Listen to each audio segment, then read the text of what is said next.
within ourselves, waiting for the adoption, to wit, the redemption of our body. For we are saved by hope. But hope that is seen is not hope. For what a man seeth, why doth he yet hope for? But if we hope for that we see not, then do we with patience wait for it.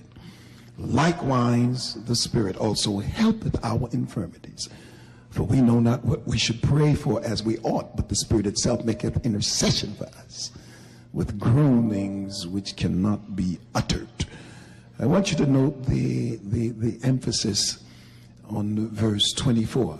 For we are saved by hope, but hope that isn't seen is not hope. For what a man seeth, why does he yet hope for? Touch somebody and just tell them, keep looking for it. Look at somebody on the other side and say, don't stop looking for it. Amen. It's got to come to pass. Last week we began with the issue of despair. And despair is defined simply as to give up hope or to lose confidence. I want to again begin with the negative attitude, and then we'll see where we go from there. He has to present this truth to us because he realizes that we are susceptible to despair. All of us. And particularly when we deal with situations that seem to go against the very vision or the very promise. And our attitude oftentimes in the struggle is to want to throw up our hands and let the chips fall where they may. I don't know, have you ever been in a struggle to the point where you were just tired of fighting? And what you wanted to do then was just to drift and drift and drift. I remember many times in my own life, I just felt like just drifting because I had done everything in my power, I thought. And I came to the place where I would just accept this bird in the hand instead of looking for the two in the bush. I don't know, have you ever been there to the point where you were trying to force yourself to be comfortable with being uncomfortable and trying to make yourself stay where you know you didn't need to be because you had come to the place where you just throw your hands up. I think somebody else here understands how I felt in my life. The attitude is, why should I keep trying? And what I have, what I do not have, why should I keep trying to expand my horizon? Why should I keep trying to move to the next level? I mean, I've tried and I've come against so many forces that I might as well just sit where I am and let the things go as they may. It is here then that he understands this, because oftentimes when the future is questionable, we feel as if we need to stay in the present, but the present always gives way to the future. And so God promises new creation of all things when I came to him in righteousness and peace. But I have a tendency to want to let everything go and believe that everything is going to be as it was before. And so I give up my dreams, and I give up my visions, and I give up my purpose, and I just wander around because I'm feeling like everything is going to be the same. Nothing is really going to change in my life. And that's exactly where the devil wants us, because once he breaks us into despair, then he knows we will not put any energy into making anything change in our lives. Because your mindset has a lot to do with the energy you put into something. And most of us begin to release our energy level whenever we begin to believe that what we're working with will never come to pass, because most of us don't like to waste time doing stuff that's going nowhere. The biggest vision you have does not come from you, it comes from God. And if it's a vision that comes from God, then surely he has to work it out. Yes, and you have to wait on him to work it out. And the best way to wait on God is to wait with praise, no matter what the situation is, no matter how difficult things are. That's the best way to wait on God, is to lift him up and to glorify his name, because that's what you were created for. And the promise of God will come to pass if you can just wait on God. You see, God honors us with his promises, but we don't believe many times that we're capable of what is required. You see, he honors us with his promises, and his promises are sure, but he involves us in the process, because we have to have the trust in God, and we have to believe that God, if he promises something, no matter how dismal it looks right now, if I can just maintain my level of faith and maintain my hope, then I can get through the present circumstance, because the future has got to be better than where I am right now. So now, whatever he requires of me, if he requires me to be upbeat, then that's what I must be. If he requires my praise, then that's what I must give him.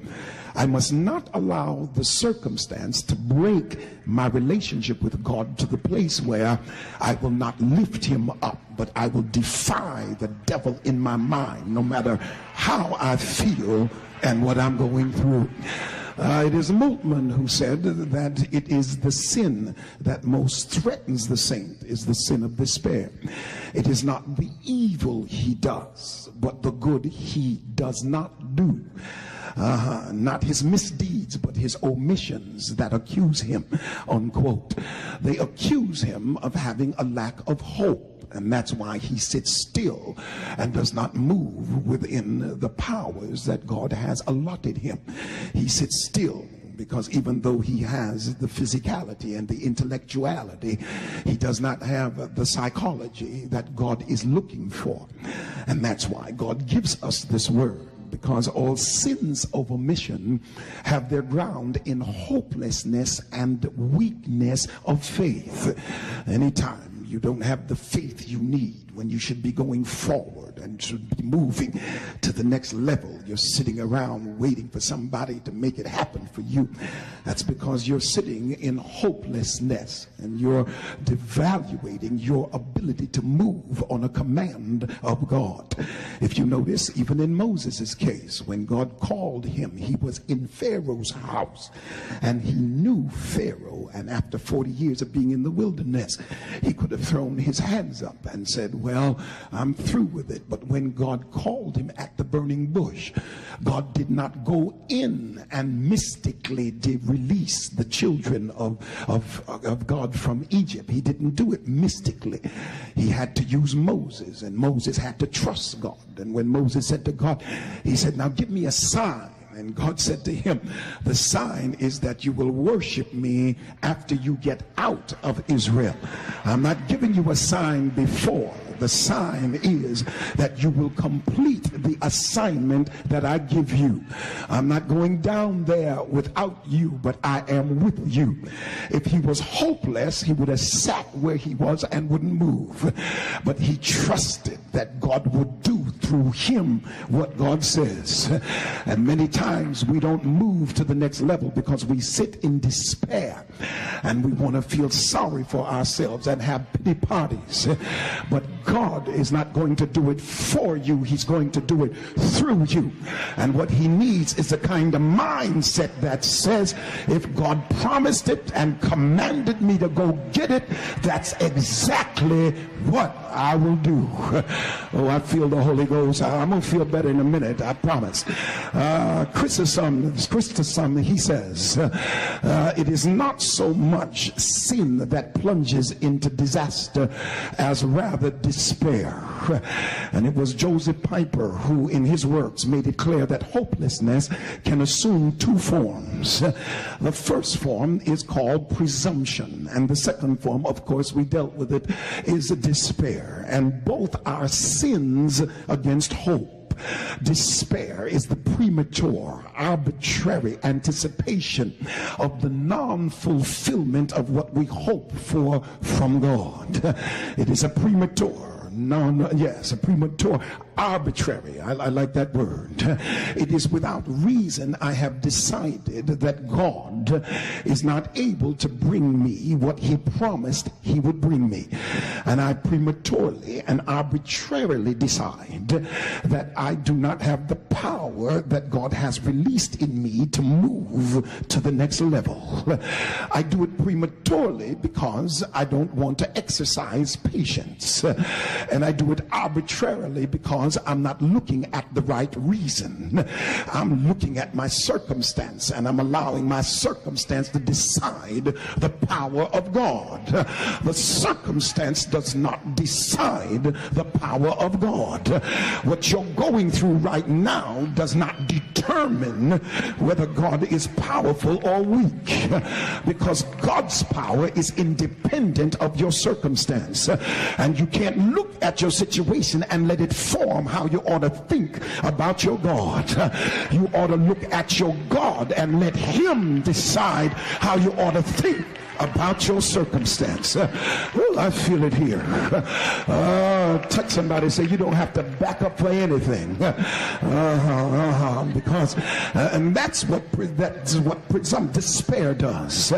Now, presumption is a premature, self-willed anticipation of the fulfillment of what we hope for from God. Again, you've got the word premature.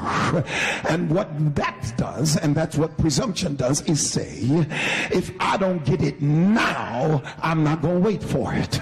You see, both of them are sins against hope. Because one says I got to have it now, and now doesn't seem to be working out, and so now I'll sin against hope, because the character of hope is to expect and to look for something that you don't have right now. Many times because we don't have the patience to wait on God, and we want something now, we seek to fulfill it ourselves. And what we generally do is settle for less than the best of what God wants to give us, because I got to have something now. I don't have to have it now if it's not what God has promised me to have. And I'd rather wait for God to give me the best than me to walk out here and settle for less because I'm in too much of a hurry. Oh, I feel something helping me, and somebody praying for me out here. Amen. We rebel then against the patience in hope that trusts in the God of promise. So what I do is ignore what God is saying he's going to do and settle for what I think I have to have right now. But settling generally causes you more pain than patience. I wish you'd understand this, because you get into something that God didn't want you to have in the first place, and in order to take you to where he wants you to go, he's got to get you out of what you shouldn't have been in the first place. God, and one writer states, they demand impatiently either fulfillment now already hope, which is not hope really, or absolutely no hope. On the one hand, I've got despair. On the other hand, I've got presumption. So both in despair and in impatience alike, we have rigidified, yes, and we have frozen the true human element, because the element that I bring to the table is hope. The element that God brings to the table is promise. If he brings promise to the table, then I bring hope to the table, because I have to expect that he will do just what he says, and he will do not something that is on my level, but he does things on his level. And when he gives me a his level promise, I can't do anything but give him glory and wait until it comes to pass. I'm feeling better. God's gonna help me. Give somebody a high five and say, look for it. Don't stop looking for it. Don't back up and let the devil make you feel it won't come to pass. Don't stop looking for the best. Don't stop reaching for the best. Don't stop demanding the best. Don't stop being the best, because our hope is rested in Lord. It is here now that despair actually presupposes hope, in fact, because Augustine says what we do not long for can be neither the object of our hope or our despair.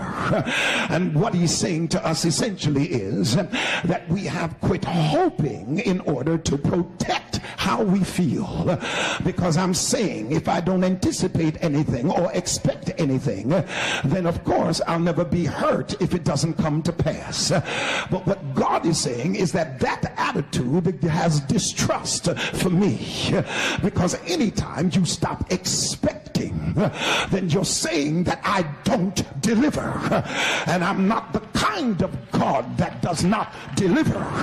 And I need my people in the middle of whatever they're going through to look at the situation and say, in spite of where I am right now, my God delivers, and I'll give him the praise until it comes to pass. The pain of despair then lies in the fact that hope is there, but what I see then is no way open towards its fulfillment, and that's the smoke screen the devil throws in your face. That's the smoke screen that he wants you to look at, and that is, I don't see how it's going to come to pass. I've told you before that my children never did ask me how. They just simply asked me for something, and they didn't bother to wonder how I was going to bring it. They just sat around waiting for it. And what the devil does oftentimes is he causes you to ask the question how, but the how is not up to you. The how is up to God. And what you do is you kill your faith. How am I going to get out of this? How is the way going to be made? How? The children of Israel were in a cul-de-sac. They were in a dead end, and I think I need to preach that. Going somewhere in a dead end. They were in a cul-de-sac in a dead end, mountains on both sides, Pharaoh coming up behind them, the Red Sea in front of them, and now they are looking to God as if, Lord, don't you see we have a problem? We've got Pharaoh behind us, we've got the mountains on both sides, we've got this sea in front of us, and you brought us out for this. We don't see how we're going to get out. And what God says to Moses is, man, before I poured the sea with my pitcher in heaven, before I folded the mountains on both sides, before I sent Pharaoh after you, I already made a way out. So why don't you look in your hand, man? The answer is already in your hand. Give somebody a high five and tell them the answer is in your hand. God, you don't have to look to the left or the right. I'm not looking for somebody else to bring me out. God put the answer in my... I feel something happening here. And in this Cape Hope, when your hope turns against the one who hopes and consumes him because he has allowed himself to move into despair and forced himself to go against what he knows he should. And that is, I feel so despondent that I will not hope and I will not hope because I don't like to have my expectations disappointed. But there's somebody in this house that refuses to lay down and die. I'm not going to use hope against myself. I'm going to use hope for myself, because that's what I mean when I say in God we trust. I don't care how rough it is today. I hope that God's going to move it and tomorrow will be better. Oh God, I feel it here. I'm gonna make it through. You continue then to wait, because this now is faith. Because remember, expectation is a key part of faith. But now waiting now means that something's going to happen here, because the trial of my faith worketh patience. Because here now you understand that hope and patience and faith are now in the bed together. Despair seeks to preserve the soul from disappointment, but hope demands that you tarry and wait, because it's hopomone, to remain under. And this now means to endure. I'll have to endure where I am because I'm going somewhere else. So the concept is not that I'm here to stay, but I'm going through. In order to get to Texas, I got to go through. I got to go through New Mexico. In order to get to New York, I got to go through Illinois. But I don't intend to stay in Chicago. You see me in Chicago, but I'm just going through. Don't make no bed for me in Chicago. And if you do, I'm not going to be there that long. I'm only staying overnight. Don't make no bed for me in the grave, because I'm getting ready to resurrect. So I don't need but a 3-day motel, because I'm going through. Oh, I feel the Holy Ghost. Give somebody a high five. Say, I'm going through something, but I ain't staying in this. I'm going through this, but this is not my permanent abode. I'm just going through. I feel like dancing here. I feel it in my mind. I don't feel it in my body yet, but I'm gonna dance after a while. I feel it. You've got to understand this. It means here not only that, but the other Greek word for patience is to be long-tempered. And that goes, when you look at the Septuagint to Ecclesiastes, that word is used there when he said that is slow to anger.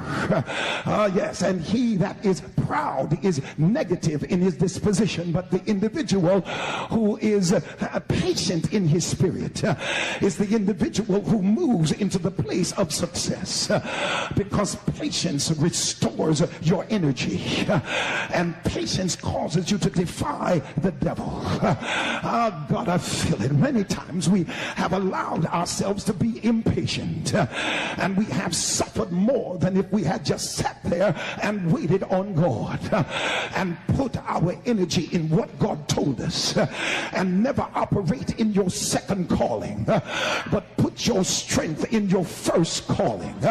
If that's what you want to do, do it. If that's what you feel impressed to do and you can't escape it in your mind, then wait until God opens the door of opportunity and allows you to move into that place. It is in suffering then that hope ought to be more intense. It is not when things are going well. Oh, I feel the Holy Spirit. Because if things are going well, it does not intensify my hope.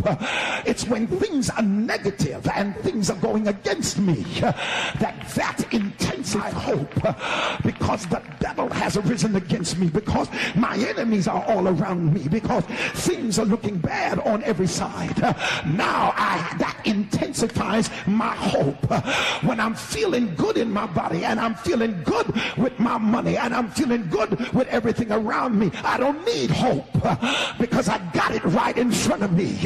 But when the the devil snatches it, and when the circumstance gets ugly, and the devil thinks he's going to wipe me out in my spirit, that's when hope takes a stand and says you can come so far, but hope won't let you go any further. And I can go so low, but when hope kicks in, it turns my attitude, and instead of going down, I rise in the ashes. Oh, I feel the power of the living God. Touch two people on both sides of you and tell them, keep on looking for it. Keep on believing, Lord. And that's what brings us to the text. He says that God had to arrange humanity and arrange creation, and he put it under, he made it subject to vanity, and that means idle or resultless, futile or aimless. It describes something that does not measure up to the reason it was made. And what happened was, when man sinned, creation now in its originality was to glorify God, but sin brought it to a place where God had to curse it and put it under vanity. He made it useless or resultless or aimless, and that's what sin does to a people's life, is make them aimless or resultless. So you live a life of despair, going nowhere, a whole lot of effort without any end, and you go with all you got and come up empty. That's why the man declared that all is vanity and vexation of spirit, and that's what the promise of God brings you out of that aimlessness, out of that despair, out of being everybody's pawn and everybody's tool. Don't you know that people, when you don't have an agenda, folk around you will have one for your life? Don't you know that when you don't have anywhere to go, somebody will take you along with them, and you'll end up with them where you don't want to be, and then you got to find your way back. But God said, I got an answer for aimlessness, and that's vision and purpose. And you don't have to roll around with everybody else. I got one for you. And if you'll just stand up and pick up your vision and declare your purpose and keep looking for God to make the way in your life, then the enemy will be defeated. I feel the Holy Ghost. Shake somebody's hand, say, I don't need a car from you. God and I'll get my own car. I don't need to wait for you to get me a house. God and I will get my own house. I don't need you to start me a business. God and I will take care of that aimlessness. It's a curse to live a life going nowhere. And so the purpose was interfered with, in that a perishing and decaying creation cannot perfectly glorify God. And so he put it under vanity. It was rendered futile in that respect. The cursing of creation, Paul says, was not done willingly, but by reason of him who had subjected the same in hope. You've got to understand what's going on here. I've cursed the earth because man has sinned, and folk won't follow me like they ought to. But I put the curse on them, but I put it in hope, because if they will look to me, then this that they're under now will not be their permanent place. Oh, I feel it here. I did not put them in vanity with hopelessness, but I put them in the circumstance with hope, because I had to curse man when he sinned. One writer said, God, not Adam or Satan. It was God who did it. It was not Adam or the devil. And Paul does not use the grammatical form which would express the direct agency of God, by him who hath subjected, but that which makes God's will the occasion rather than the worker, or on account of him. I really don't want to do this, but I have to do it. I really don't want to put you through this, but I have to put you through. But I've got you in this bad marriage with hope. I've got you with this physical condition with hope. I've got got you in a job you don't want to go to, but I left you with hope that you can always get through this job. I've got you among some folk you don't want to be with, but I got you there with hope, because if I allow the circumstance to be overwhelming, it will intensify your power to look to me, so that when I bring you out, you will have a praise you couldn't have had if you hadn't been through something horrific. Oh, I feel something happening in here. There's somebody in this house God is talking to that's been trying to get through what's in front of you, and God said, I'm going to bring you out, and all I need you to do is keep on looking for it. When you get up in the morning, look for it. Just another day the Lord hath made. I will rejoice and be glad therein. The devil is a liar. I'm gonna lay my hands on my own head and declare healing in the name of Jesus. Can I preach like I feel it? The supreme will of God is thus removed to a wider distance from corruption and vanity, because what God says is, you can't hold me hostage, because I can always look to the future, and I always have somebody in the midst of the great pain who can look to the future. So Satan, even though you foiled my creation and caused me to have to curse it, I will put hope in the middle of the curse. Whoa, what a mighty God of grace. No matter what I'm going through, he's got hope in the middle of it. I haven't changed your circumstance yet, but I got hope in the middle of your circumstance, which means even though it hasn't been changed yet, I still can get some praise out of you, because it is not hopeless. Shake somebody's hand and say, I will live and I shall not die. I'm going through a rough time in here, but it's not hopeless. The enemy's fighting me on all sides, but it's not hopeless. The devil's trying to blow my mind, but I'm not hopeless, because God has injected some hope in the middle of my circumstance. I wish I had the strength to preach it. The hope here is literally upon the basis of hope, and he links me now to verse 21. Y'all sit down, I'm gonna work a little bit here, because he says, and it should be translated that the creation was subjected in hope, that also the creation itself will be liberated from the bondage of corruption into the liberty of the glory of the children of God. The hope is that the subjected, not the subjecter. So nature possesses in feeling, in the midst of unmerited suffering, a sort of presentment of her future deliverance. I'm suffering here, but I know my future is bright, and the liberty then is that of the glory of God. It is the one element of glorious state.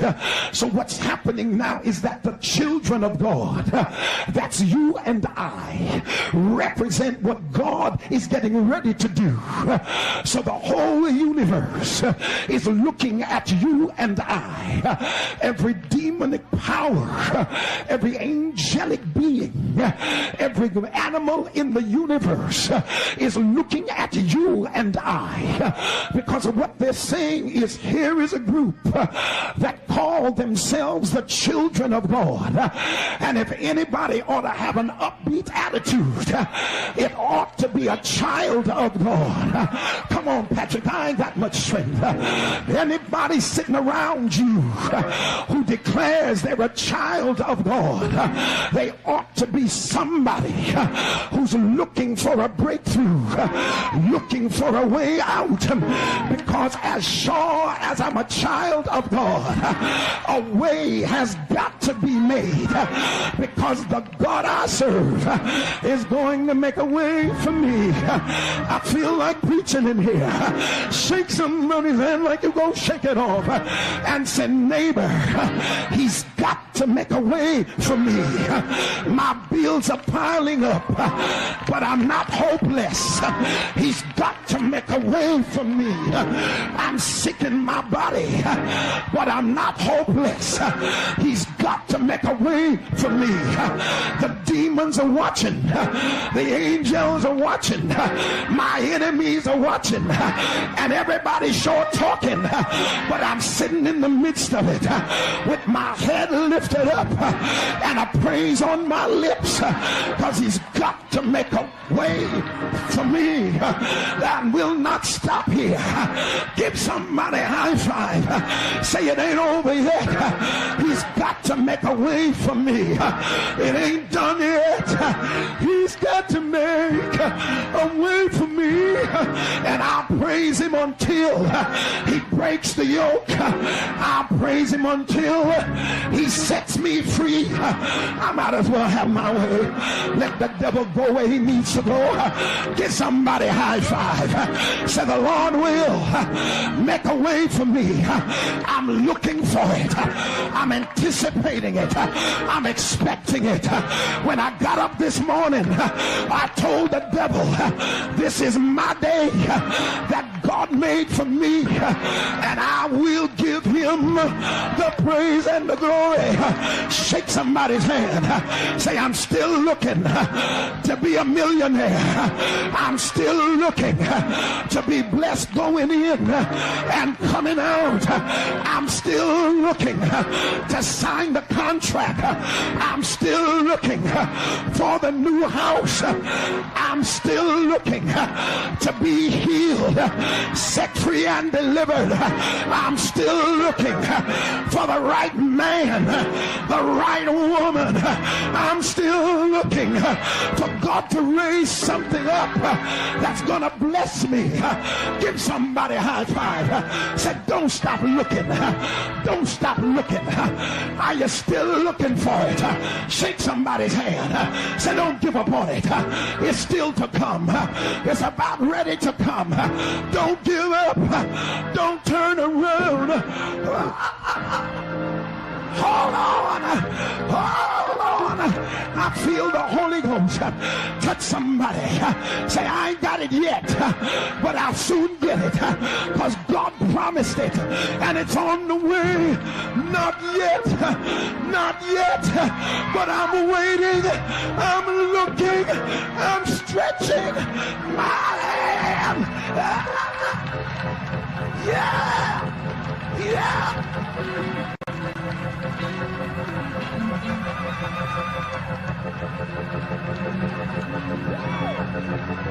I feel the Holy Ghost. I feel the power of God. He didn't leave me. He's still with me. And I will get it. Give somebody a high five. Say, I will get it. God promised, and I will get it. The devil can't stop it. My enemies can't stop it. I will get what God said.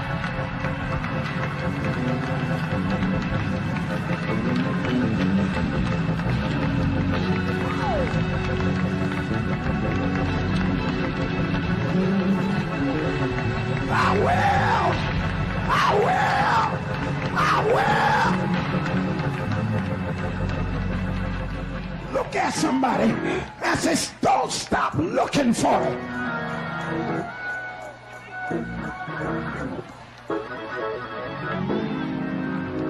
Don't stop.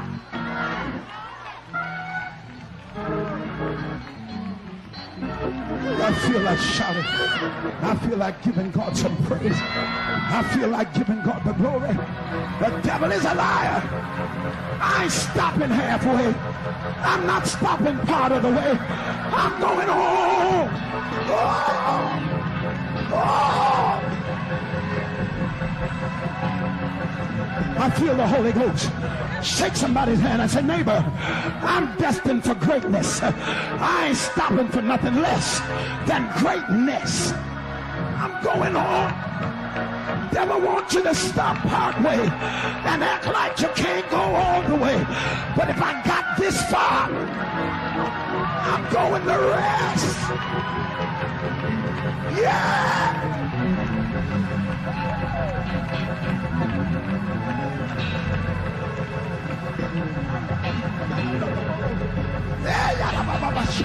All the way.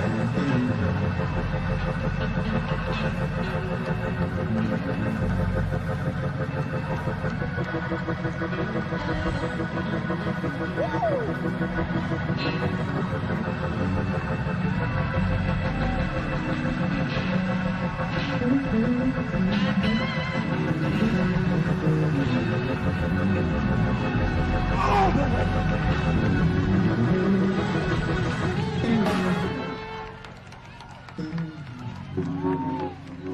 There's no such thing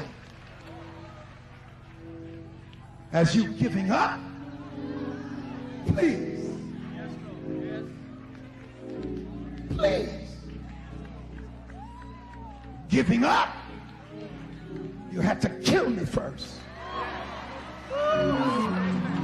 Yes. Devil, you got to kill me, but I ain't giving up.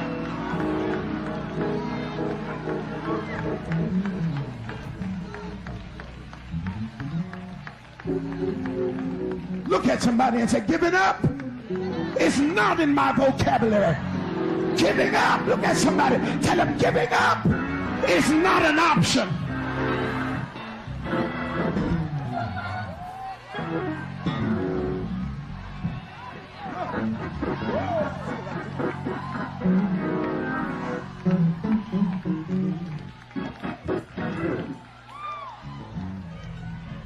Take somebody's hand.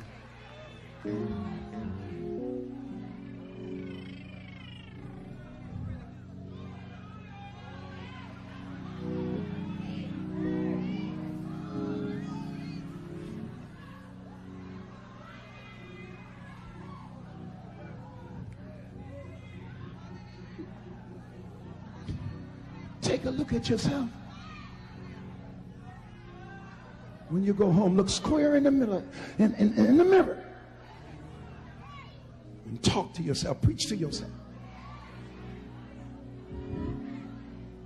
Tell yourself, I'm not giving up on my dream.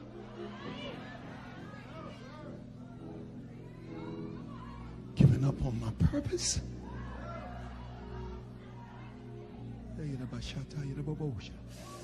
Sitting around in a state of aimless despondency. I'm a child of God.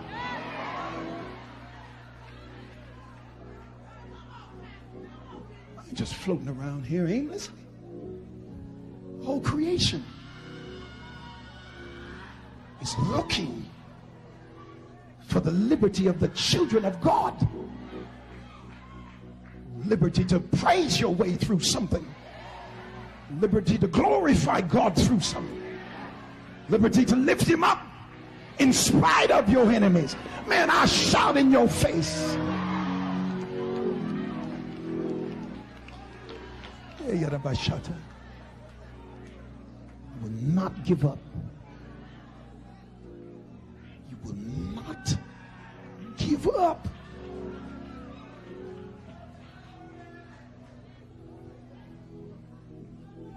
Keep looking for it.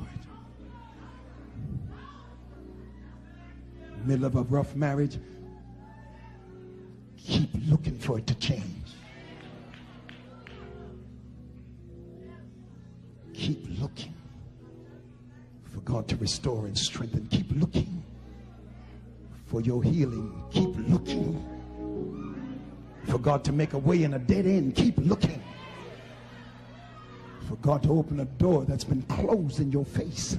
Keep